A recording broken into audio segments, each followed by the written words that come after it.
राज्यामध्ये सध्या आरक्षणाचा विषय खूपच तापलेला असताना विधानसभेचे उपाध्यक्ष नरहरी झिरवळ यांनी आज गांधी पुतळ्याच्या खाली आंदोलनाला सुरुवात केलेली आहे। त्यांचं नेमकं काय म्हणणं आहे ते आपण जाणून घेऊया। झिरवळ साहेब, नेमकं तुमचं काय म्हणणं आहे? आंदोलन तुम्ही करता आहात, परंतु राज्यात एकूणच सगळ्याच आरक्षणाचा मुद्दा आत्ताच्या घडीला खूप तापताय। तुमची मागणी नेमकी काय? आमची दोन मागण्या आहेत। आमच्या पहिली मागणी अशी आहे का ज्या 17 संवर्ग पेसा भरती, नोकर भरती, ती वर्ष दीड वर्षापासून रखडलेली आहे। अगदी मुलांना काहींना ऑर्डर दिल्या, कामावर 15 दिवस गेले, परत त्यांना काढून टाकलं। काहींना उद्या ह्या शाळेवर तो शिक्षक होईल, तिथं तो तलाठी होईल, अशा पद्धतीचं सगळं मुलांसमोर आल्यानंतर ऐन वेळेला कोर्टाचं नाव सांगून, कोर्टानं स्टे दिलेला नव्हता, स्थगिती दिलेली नव्हती, सरकारनं जाऊन स्वतः सांगितलं का आम्ही भरती करणार नाही। मला तर काही ते कळालं नाही आणि म्हणून ती भरती थांबलेली आहे। मग नाशिकमध्ये महिना दीड महिना मुलांनी उपोषणं केली, अमरण उपोषण केलं।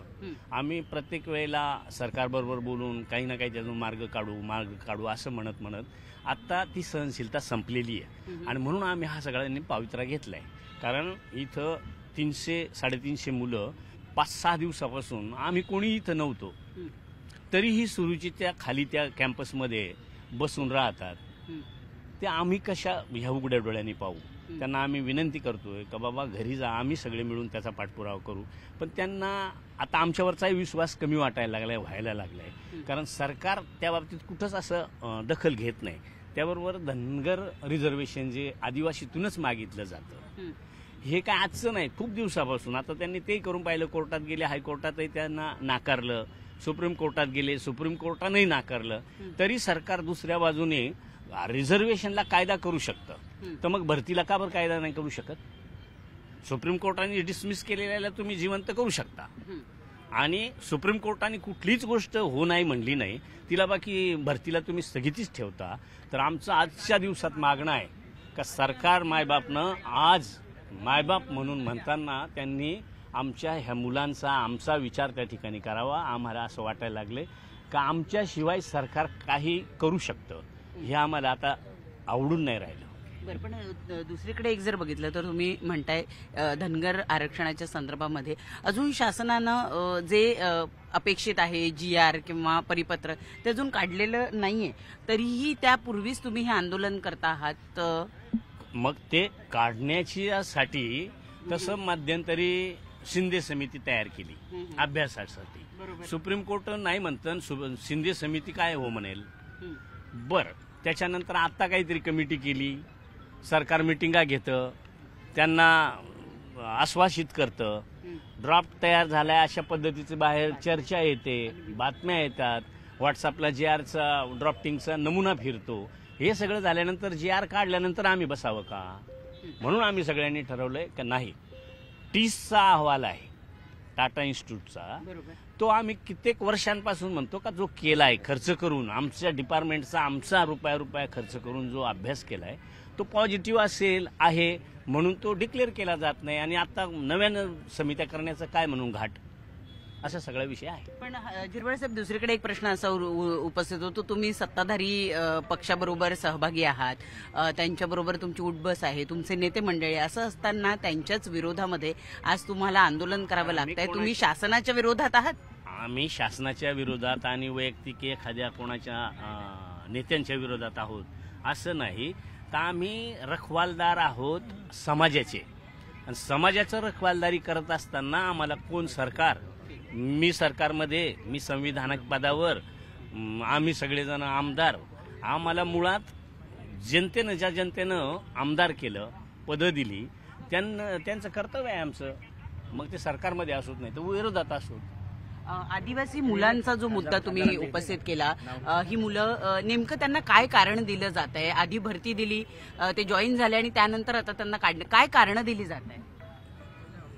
नॉन पेसातले काही बिगर आदिवासी कोर्टात गेले, हायकोर्टात गेले, त्यांना तिथं स्वीकारलं नाही कारण सर्व्हिसचा प्रश्न हा मॅट कोर्टाचा आहे, म्हणून तुम्ही मॅटमध्ये जा। ते मॅटमध्ये न जाता सुप्रीम कोर्टात गेले। सुप्रीम कोर्टात गेल्यावर सुनावणीच्या आधीच गव्हर्नमेंटनं लिहून दिलं का आम्ही भरती करणार नाही। हेच गणित आम्हाला अजून कळालं नाही. पण मग या संदर्भामध्ये शासन दरबारी तुम्ही कोणाकोणाशी चर्चा केली? हे प्रकरण शासन दरबारी लावून धरण्याचा प्रयत्न केला का? आणि त्याच्यामध्ये आता काय सुधारणा किंवा काय पुढचं पाऊल उचललं गेलेलं आहे का, की परिस्थिती जैसे थे? परिस्थिती फक्त कोर्टाकडे बोट दाखवून आणि परिस्थिती आहे तिथंच जागेवर आहे. आता कोर्टाचा निकाल लागेल असं म्हणता आता 10-12 सुनावण्या दिवसाआड आज उद्या अशा 10-12 सुनावण्या झाल्या. आता 18 तारीख दिलेली आहे. तर आमचं म्हणणं आहे आता कोर्ट आणि तुम्ही आम्हाला कंडिशनल का होईना का त्या कोर्टाच्या अधीन राहून आम्हाला आदेश द्यावेत, त्या मुलांना रुजू करून घ्यावं अशी आमची मागणी. आता खरं तर अशी चर्चा आहे की लवकरच आता आचारसंहिता सुद्धा लागू शकते. तुम्ही 18 तारीख म्हणताय, कदाचित त्याच्या आधी सुद्धा आचारसंहिता लागू शकते. अशा वेळेला जेव्हा तुम्ही शासनाला आधीच सांगितलेलं होतं की मी आंदोलन करणार आहे, तेव्हा शासनानं दरम्यानच्या काळामध्ये काही पावलं उचललेली आहेत का, नंबर 1? आणि नंबर 2, तुमच्या आंदोलनाचं स्वरूप कसं असणार आहे?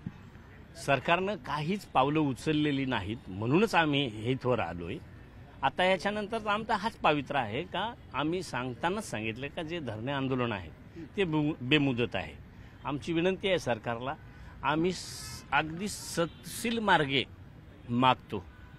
पण आजची तरुण मंडळी जर समजा आमचाही कुठं काही विचार होणार नसेल तर शेवटी ते आमच्या हातात राहतील का नाही माहीत नाही. म्हणून आम्ही बापूजींच्या समोर बसलोय का बाबा परवा 2 तारीख आहे, जयंती आहे, तोपर्यंत तरी बसवू नये आम्हाला. आज संध्याकाळपर्यंत इथून काही ना काही निर्णय आणि त्या मुलांना नियुक्ती देण्याच्या संदर्भातला निर्णय आजच घ्यावा सरकारनं, अशी आमची मागणी आहे. झिरवळ साहेब, एकीकडे सगळीकडे निवडणुकीचं वारं वाहत आहेत, लोक आपापल्या मतदारसंघामध्ये लागलेले आहेत. असं असताना तुम्हाला मात्र मुंबईमध्ये हे आंदोलन करावं लागतं आहे.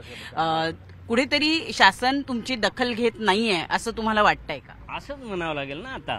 आता इथवर मला नव्हतं वाटत का आम्ही इथवर येऊ शकतो, पण चांगलं झालं सरकारने आम्हाला बापूजींपर्यंत पाठवलं. आमची किंमत आम्हाला कळाली, त्याच्यापुढे आम्ही आमचा विचार करू.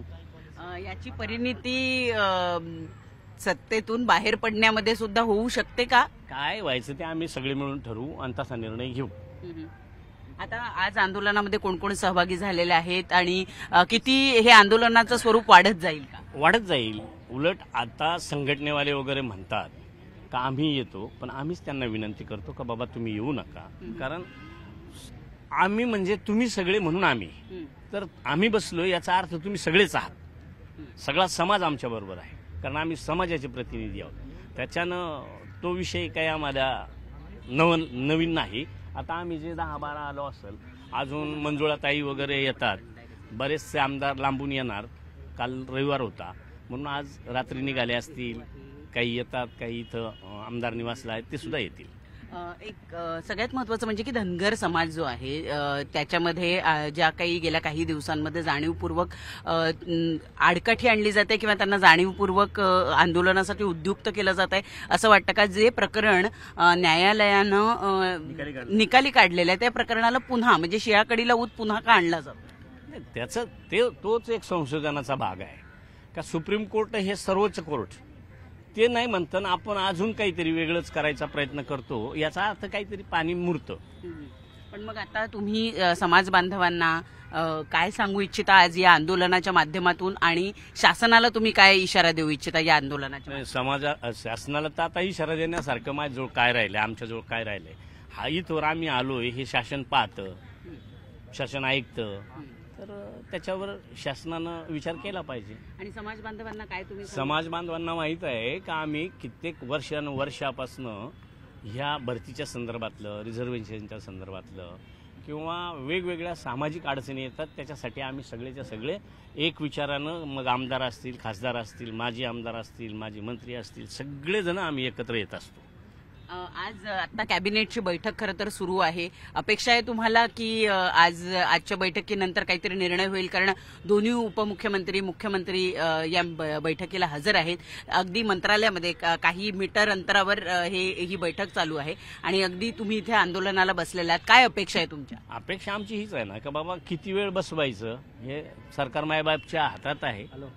त्यांनी लवकर आम्हाला मोकळं करावं, त्या मुलांना ऑर्डर द्याव्यात आणि जे धनगरांच्या संदर्भात रिझर्वेशन आदिवासीत देण्याच्या संदर्भातली जी काही चर्चा आम्ही बाहेर ऐकतो त्याच्या बाबतीत आम्हाला स्पष्ट खुलासा करावा ना, काय आहे तो.